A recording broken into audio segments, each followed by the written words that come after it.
बिस्मिल्लाहिर्रहमानिर्रहीम। आज का जो हमारा टॉपिक है जी वो है SQR के वाले से। तो SQR stands for square root, ठीक है।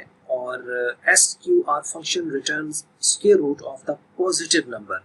जैसे कि आपको पता है कि नेगेटिव नंबर का स्क्वायर रूट नहीं होता, जीरो का आप स्क्वायर रूट ले सकते हो जो कि जीरो होता है, और कोई भी पॉजिटिव जो नंबर है उसका स्क्वायर रूट आप ले सकते हो। नेगेटिव का स्क्वायर रूट नहीं होता, क्योंकि अगर आप नेगेटिव का स्क्वायर रूट लोगे तो वो एरर आएगा, और वो एरर आपका कहलाएगा रन टाइम एरर।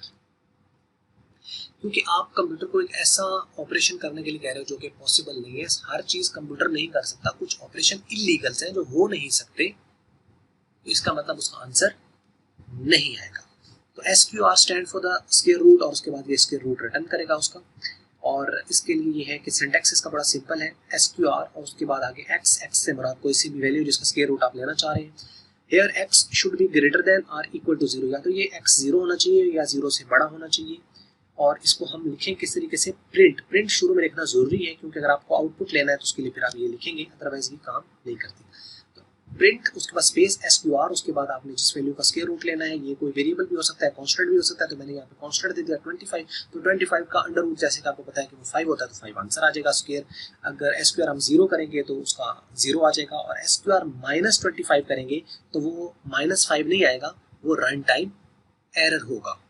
इसी तरीके से अगर आप चाहते हैं कि जी मैं दो वैल्यूज के एक साथ क्यों ना ले लूँ, ठीक है, कि एक वैल्यू मैंने उसका जो है वो स्क्वायर रूट लेना है, उस एक बार एक वैल्यू का फिर मैंने स्क्वायर रूट लेना है, तो क्यों ना शॉर्टकट मारा जाए कि दो वैल्यूज का एक साथ हम स्क्वायर रूट लें। यानी 25 का और 81 का मुझे स्क्वायर रूट चाहिए था, इसका जो है वो 25 का 5 आ जाएगा, इसका 81 का 9 आ जाएगा, तो क्यों ना इसका जो है वो चेक कर लिया जाए एक साथ ही। तो आपने फिर वो अपना दिमाग लगाते हुए आपने इस पे लग दिया कॉमा।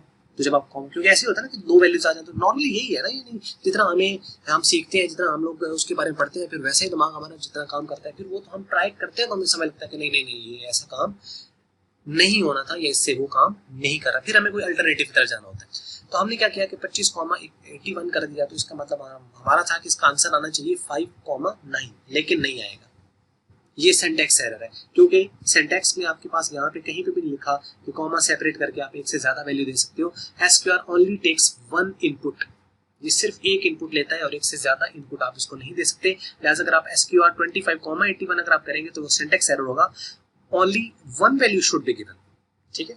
और उसके नीचे छोटा सा नोट है कि putting the print statement at the start of every function is compulsory, otherwise the syntax error will be shown। तो ये नहीं, प्रिंट क्योंकि उसको डिस्प्ले करना है तो रिजल्ट आएगा, और वो डिस्प्ले कैसे करेंगे, डिस्प्ले तो होने ना उसने, इसलिए उसके शुरू में प्रिंट स्टेटमेंट का लगाना हर फंक्शन के शुरू पे लाजमी है।